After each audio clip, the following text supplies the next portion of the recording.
അമ്മേ അമ്മേ ചോ ഈ അമ്മ എവിടെ പോയി കിടക്കണ്? ആ അമ്മേ, ആ രതി ഇവിടെ വന്നിരുന്നോ? ഹിന്ദി സിംഗർ ഇവള് പറഞ്ഞു. ആ നേരത്തെ ഞാനിവിടെ ഇല്ലാതെ പോയി, ഒന്ന് പരിചയപ്പെടായിരുന്നു. അമ്മ വാതിൽ തുറക്ക്. വരണോ?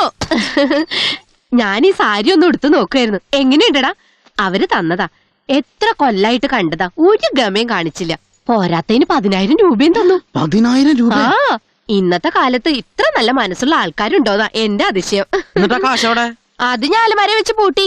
തൽക്കാലത്ത് ചേട്ടനറിയണ്ട, ഉടനെ അവിടെ കടം വീട്ടാം, ഇവിടെ കടം വീട്ടാം, അവിടെ കൊടുക്കണം, ഇവിടെ കൊടുക്കണം എന്നൊക്കെ പറഞ്ഞ് വാങ്ങി ചെലവാക്കും. ഞാനാണെങ്കിൽ ഒരു കീബോർഡ് വാങ്ങാൻ എന്താ മാർഗം കരുതി നടക്കരുന്നു.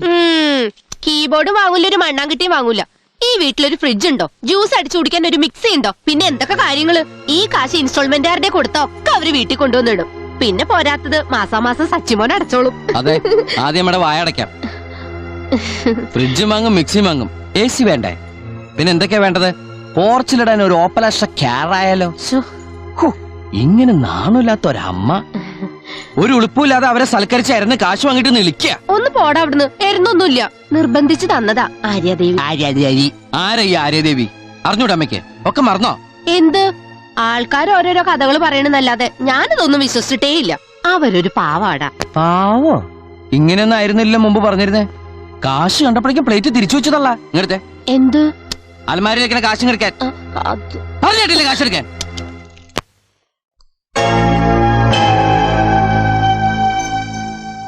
പണ്ട് മുതലേ വലിയ ധർമ്മിഷ്ഠയാണെന്ന് കേട്ടിട്ടുണ്ട്. കുറ്റബോധം കൂടുതലുള്ളവർക്ക് ദാനസ്വഭാവം കൂടും. അതിന് നാട്ടിൽ ഒരുപാട് മാർഗങ്ങളുണ്ട്. അനാഥാലയത്തിൽ കഞ്ഞിവീഴ്ച നടത്താം, അമ്പലത്തിൽ അന്നദാനം ചെയ്യാം. എന്നിട്ടും തീരാത്ത പാപങ്ങളുണ്ടെങ്കിൽ കെട്ടിയിരിപ്പുള്ള കാശക്കെടുത്ത് വെണ്ടൂരുത്തി പാലത്തിന്റെ മുകളിൽ നിന്ന് കായലിലേക്ക് ഒഴുക്കാം. റൂമിൽ കയറിയൊന്ന് അനാവശ്യം പറഞ്ഞു. ആരാതാൻ? ഞാൻ ആരാണെന്ന് പറയാം, പക്ഷെ അതിനു മുമ്പ് ഇയാൾ ആരാണാവോ? ആര്യാദേവി അന്തർജനത്തിന് വേലിയഴിച്ച ബോംബെക്കാരൻ ജീവിച്ചിരിപ്പില്ലാന്ന് കേട്ടിട്ടുണ്ട്. അപ്പൊ പിന്നെ എർത്താ തലയിരിക്കുമ്പോ വാലാട്ടല്ലേ? തനിക്കിപ്പോ എന്താ വേണ്ടത്? പോലീസിനെ വിളിക്കണോ ഞാൻ? പോടോ. അതെ, ദാ ഇതുപോലൊരു കെട്ട് എന്നിട്ട് ഈ ഹോട്ടലിന്റെ മുകളിൽ നിന്ന് എടുത്തിടാൻ പറഞ്ഞ ചിലപ്പോ അതും ചെയ്യാൻ തയ്യാറായി നടക്കുന്ന ഒരു ശരാശരി ഇന്ത്യൻ പൗരൻ ഞാൻ. അല്ലാതെ പിച്ചക്കാശിന് വേണ്ടി അഭിമാനം വിൽക്കാനൊന്നും ഈ സച്ചിദാനന്ദന് കിട്ടില്ല. അന്ന് ദാദർ റെയിൽവേ സ്റ്റേഷനിൽ നിന്ന് അച്ഛന്റെ ഡെഡ് ബോഡി പോസ്റ്റ്മോർട്ടം ചെയ്യിച്ച് നാട്ടിലേക്ക് അയച്ചു തന്ന ഉപകാരം തന്നെ ധാരാളാ. ഗുരുദക്ഷിണയായിട്ട് രവീന്ദ്രൻ മാഷിനും കുടുംബത്തിനും. ഇത്രയും കാലമില്ലാതെ പെട്ടെന്നുണ്ടായി സ്നേഹത്തിനും സഹതാപത്തിനും വേറെ എന്തെങ്കിലും ദുരിദേശം ഉണ്ടെങ്കിൽ അത് വേണ്ടാന്ന് കൂടി പറയാനാ വന്നത്. ഇപ്പൊ മനസ്സിലാക്കണമല്ലോ ഞാൻ ആരാണെന്ന്.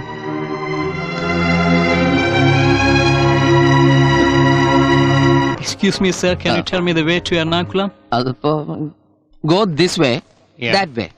Bus stop. Yeah. Ernakulam bus. Okay. Sachi വന്നുണ്ട്. നമ്മൾ അവരുടെയും സമ്മാനം മേടിച്ചു എന്നറിഞ്ഞാ പൊരിച്ചു തിന്നു അവൻ. വേഗം അടിച്ചു മാറ്റിക്കോ. അയ്യോ, എനിക്ക് ആരെ കാണാൻ പറ്റില്ല. അയ്യോ, എന്താ അയ്യോ, ആരാ നിങ്ങൾ ചാക്കിലാക്കിയത്?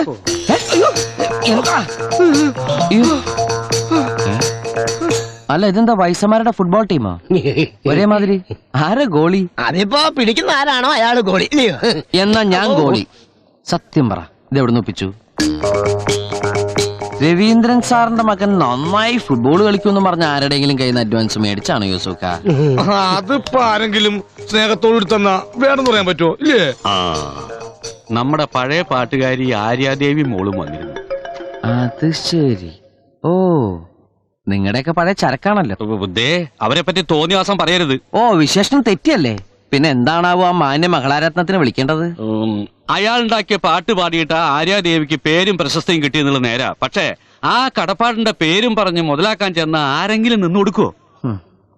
നിന്റെ അച്ഛന്റെ പ്രതിഭയും സംഗീതം ഒക്കെ കൊള്ളാം, പക്ഷേ ചില നേരത്തെ ആളൊരു മഹാബോറനായിരുന്നു. അത് പിന്നെ നിങ്ങളൊക്കെ ആയിരുന്നില്ലേ കൂട്ട്? മോനെ, അച്ഛന്റെ സംഗീതത്തിനെ ഞങ്ങൾ കൂട്ടുണ്ടായിരുന്നുള്ളൂ. അതും സിനിമയുടെ പത്രാസൊക്കെ വരുന്നതിന് മുന്നേയും പിന്നെയും മാത്രം. പണവും പ്രശസ്തിയൊക്കെ ഉണ്ടായിരുന്ന കാലത്ത് കൊണ്ടു നടക്കാനും ചൂഷണം ചെയ്യാനും ഇഷ്ടം പോലെ ആൾക്കാരുണ്ടായിരുന്നു. അച്ഛന്റെ ചീത്ത വശ എപ്പോഴും നിന്റെ തലയിൽ കയറിയിട്ടുള്ളൂ. നിന്റെ അച്ഛനുണ്ടാക്കിയ സംഗീതത്തിന്റെ നന്മയുണ്ടല്ല, അതൊന്ന് തൊട്ടു നോക്കാൻ പോലും നീ മെനക്കെട്ടിട്ടില്ല. കലാകാരനായ അച്ഛനെ പോലെ നശിച്ചു പോവൂ എന്നുള്ള നിന്റെ മണ്ടൻ പ്രമാണം ഉണ്ടല്ല, എത്ര ആലോചിച്ചിട്ടും അതാ എനിക്ക് പിടികിട്ടാത്ത. അതെ, പെട്ടിപ്പാട്ടും കേട്ട് ഈ ഗുദാമിൽ ഇങ്ങനെ ചടഞ്ഞുകൂടി കിടക്കണ നിങ്ങൾക്കൊന്നും പിടികിട്ടില്ല. പാതിരാത്രി വരെ കസർത്ത് തട്ടി ഓടി നടന്നിട്ടും മാസം ഒന്ന് വട്ടുവെത്തിക്കാൻ ഞാൻ പറഞ്ഞ പാഠം എനിക്കറിയാം. അതിന്റെ ഇടയിലാ കോപ്പിലൊരു സംഗീതം. കാരസ്കരത്തിൻ ഗുരു പാലിലിട്ടാൽ കാലാന്തരേ കയ്പ് ശമിപ്പതുണ്ടോ? അതുമായിട്ട് എന്താ ബന്ധം? നീ വിട്ടേ, ഇതും കൊണ്ട് വേറെ കാര്യമുള്ളതാ. നീ പോർത്തേക്കാ. എനിക്ക് ഓടാൻ വയ്യ, ഇതെനിക്ക് വേണം. ആ മാത്തച്ചായനെ കൂട്ടി പോകായിരുന്നു, അയാളെ പറഞ്ഞ് അയക്കുകയും ചെയ്തു. അതിനാ കുട്ടിയും കൂടെ വരുന്നുണ്ടല്ലോ അമ്മ. പരിചയമില്ലാത്ത സ്ഥല, പരിചയമില്ലാത്ത ആൾക്കാരും.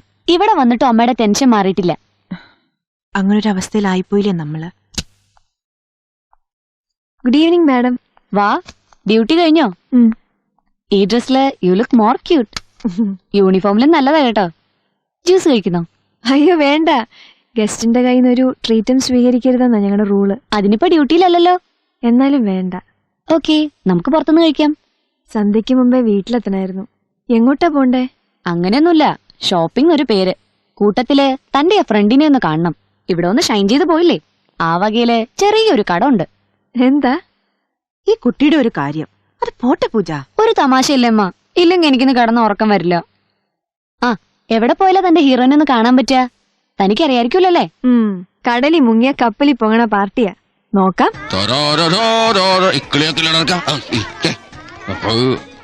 Thank you. 10 രൂപ.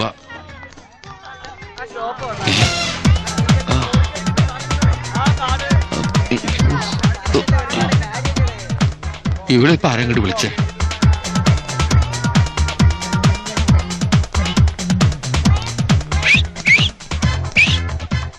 Welcome welcome welcome. ഹായ്. ഇവിടെ ഒരു സെയിൽസ്മാൻ ഉണ്ടല്ലോ, സച്ചിദാനന്ദൻ. ഏത് ഷോപ്പില്? ഷോപ്പറിയില്ല, സച്ചിദാനന്ദൻ. സച്ചിന്നാ വിളിക്കുക. അയ്യോ, അറിയില്ല കേട്ടോ.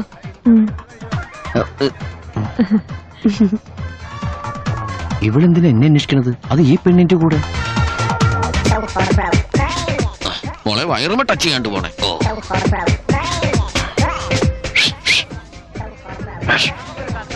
ഞാൻ വാ വാ.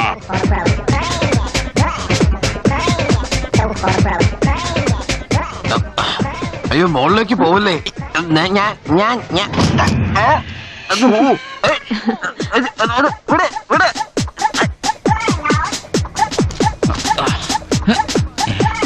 തല പുറത്ത് കാണിക്കട്ടോ.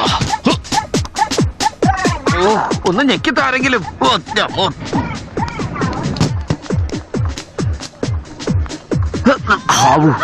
ഇതെന്താ സ്കൂൾ വിട്ടാണോ? അല്ല, ഒന്നുമില്ല മച്ചി. ഇതിന്റെ ഡോറെന്താ പുറത്തേക്ക് വരാത്തെ?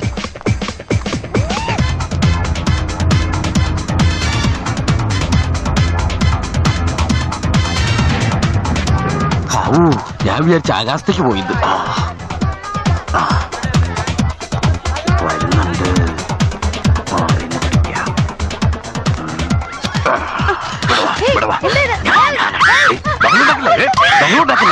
ഒന്ന് പോകണ്ട ഇവിടുന്ന്. ഞാൻ പറഞ്ഞോട്ടെ,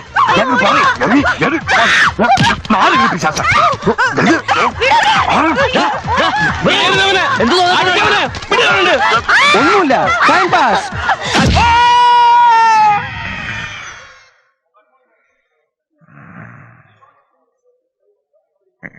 ആരാ? ആളറിയാതെ ആണെങ്കിലും നിനക്കൊരു അടിയുടെ അത്യാവശ്യം ഉണ്ടായിരുന്നു. വിളിക്കല്ലേ. ഈ സമയത്ത് ഞാൻ പ്രായമൊന്നും നോക്കൂലോ പാപ്പ.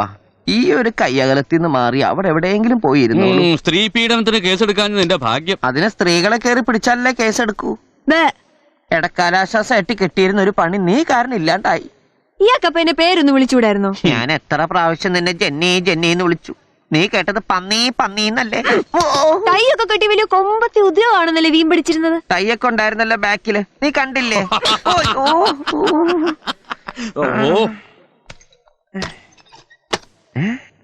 എന്താ അവിടെ എഴുതണത്? കണക്ക്. ഡോക്ടറെ കണ്ടതും സ്റ്റിച്ചിട്ട വകയിലും പിന്നെ അവിടെ നിന്ന് ഇവിടെ വരെ ഓട്ടോറിക്ഷ പിടിച്ചു വന്നതും എല്ലാം കൂടെ കൂട്ടി 310 രൂപ. ആ മറന്നു വന്നു. പിന്നെ 60 രൂപ മെഡിക്കൽ ഷോപ്പിൽ നിന്ന് മരുന്ന് വാങ്ങിയത്. അപ്പൊ എല്ലാം കൂടെ കൂട്ടി 370 രൂപ. അത് ആ കുട്ടിയല്ലേ കൊടുത്തത്? അതിന് ഇയാളെന്തിനാ കണക്കെഴുതുന്നേ? അത് തൽക്കാലത്തേക്ക് ഒരു അഡ്ജസ്റ്റ്മെന്റ്. നാളെ കാലത്ത് ഞാൻ തിരിച്ചു കൊടുക്കൂലേ? ഇയാളെ പോലെ അല്ല ഞാൻ. എനിക്കേ അഭിമാനമുണ്ട്. അത് നീ എനിക്കിട്ടൊന്ന് ആക്കിയതാണല്ലോ. എനിക്ക് അഭിമാനം കൂടിയതുകൊണ്ടാ. ദരിദ്രവാസിയായിരുന്നിട്ടും 10,000 രൂപയുടെ കെട്ട ആ തള്ളയുടെ മോളുടെ മുമ്പിലേക്ക് വലിച്ചെറിഞ്ഞിട്ട് കൊടുത്തത്. അതെ, അത് പറയാനാ കുട്ടി എന്നെ വിളിച്ചോണ്ട് വന്നത്. അല്ലാതെ നായകന്റെ വീരസിംഗ് കണ്ട് പ്രേമപരേഷായി പുറയൊന്നും വന്നല്ല. പിന്നെ നായകൻ വലിച്ചെറിഞ്ഞ നോട്ടുകൾക്കിടയിലേ 100ന്റെ 5 ഗാന്ധി കുറവുണ്ടായിരുന്നു. അടിച്ചു മാറ്റിയില്ലേ കള്ളൻ. ഇവിടെ ഒന്ന് വെയിറ്റ് ചെയ്യണേ.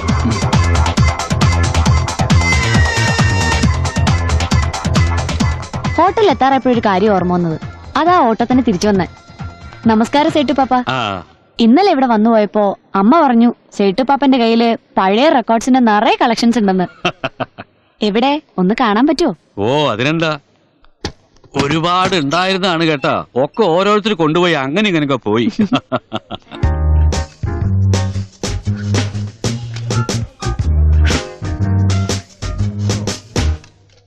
നീ ആ ചുമരം എഴുതിയിട്ടോ, എന്നിട്ട് 500 രൂപ കൊച്ചിനോടത്തേക്ക്. നമുക്കെന്തിനാ വല്ലവരുടെ കാശ്? നാണക്കേടല്ലേ? നമുക്ക് അഭിമാനമല്ലേ വലുത്. അഭിമാനില്ലേ? അഭിമാനം ഇല്ലേന്ന് ചോദിച്ചാ സത്യം പറഞ്ഞ ഞാൻ അറിഞ്ഞോണ്ടല്ല. ഈ അമിതാഭ് ബച്ചനും ജയബാദ്രി അഭിനയിച്ച അഭിമാൻ ഇല്ലേ? ഓ അതില്ലാത്ത ചില ആളുകളോട് വന്നു പോകുന്നോണ്ട് അത് മാത്രം ഇവിടെ വെക്കാറില്ല. സേട്ടു പാപ്പ, ഓ ഈ അഭിമാൻ കിട്ടണമെങ്കിൽ 500 രൂപ കൊടുക്കേണ്ടി വരും അല്ലേ?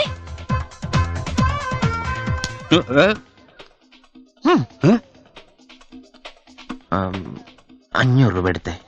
ഒരു 500 രൂപ തരാൻ. ഈ സമയത്ത് ഞാൻ പ്രായം നോക്കൂല മോനെ. ഈ കയ്യകലത്തുനിന്ന് മാറി നിന്നേക്ക്. എടാ 500 വേണ്ടി ഞാൻ ആരാണ്? സേട്ടല്ലേ? ഇപ്പൊ ഒരു പാട്ട് മാത്രമല്ലേ ഉള്ളൂ. നോക്ക്. നീ ഒരു കാര്യം ചെയ്യേ. നീ ഒരു കാര്യം ചെയ്യേ. 500 രൂപയ്ക്ക് അത് 2 കിടക്കെടുത്ത് കൊടുത്തേക്ക്. കിടക്കായിട്ട് കൊടുത്താ തെറ്റിദ്ധരിക്കില്ലേ? എന്നാ പിന്നെ നീ വേറൊരു കാര്യം ചെയ്യേ. എന്താ? എന്നെ അങ്ങോട്ട് പണയം വെച്ച് എന്നിട്ട് കിട്ടണ അങ്ങോട്ട് കൊടുത്തേക്ക്. അല്ല, ഞാൻ 5 പൈസ അല്ല ചോദിച്ചത്, 500 രൂപയാ.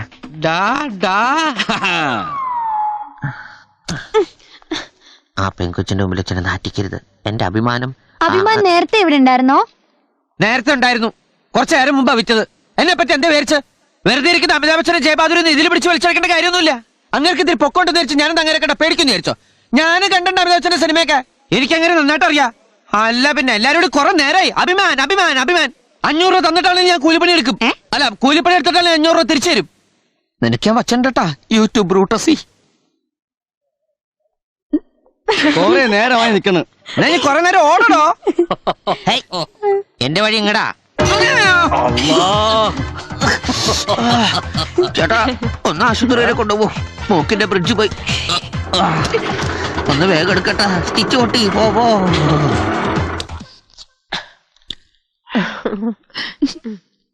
അവൻ ആളൊരു ചൂടനാ. ഇവനെ പോലെയല്ല. ആളും തരവും നോക്കി പെരുമാറാൻ അറിഞ്ഞൂടാ എന്ന് കരുതി ഞങ്ങളോട് ദേഷ്യമൊന്നും ഇല്ലല്ലോ അല്ലേ? ദേ, ഞങ്ങൾക്ക് ഒരു പിണക്കുമില്ലാട്ടോ. അതുകൊണ്ടല്ലേ ആഹാരം കഴിക്കാൻ നിർബന്ധിച്ചപ്പോ എങ്കി ആയിക്കോട്ടെ എന്ന് പറഞ്ഞത്. എന്തേ മതിയാക്കിയോ? ഞാൻ വളരെ കുറച്ചേ കഴിക്കാറില്ലേ. അത് കണ്ടപ്പോഴേ തോന്നി. ഇയാളും ഡയറ്റ് കൺട്രോൾ ചെയ്യുന്ന കൂട്ടത്തിലാണ് അല്ലേ? ഡെസേർട്ട് വല്ലതും, ഐസ്ക്രീമോ മറ്റോ? എനിക്കൊരു ഐസ്ക്രീം ആയിക്കോട്ടെ. വേണ്ടാന്ന് പറഞ്ഞാ ഇപ്പോഴും പിണക്കാണെന്ന് നിങ്ങൾ വിചാരിച്ചാലോ? വോയിസിന് എഫക്ട് ചെയ്യുന്നൊന്നും സാധാരണ ഞാൻ കഴിക്കാറില്ല. എന്നാലും ഇത്തരം സന്ദർഭങ്ങളിൽ കഴിക്കുന്നതുകൊണ്ട് വിരോധമില്ലെന്നാണ് എന്റെ ഒരു കാഴ്ചപ്പാട്. അങ്ങോട്ട് ആ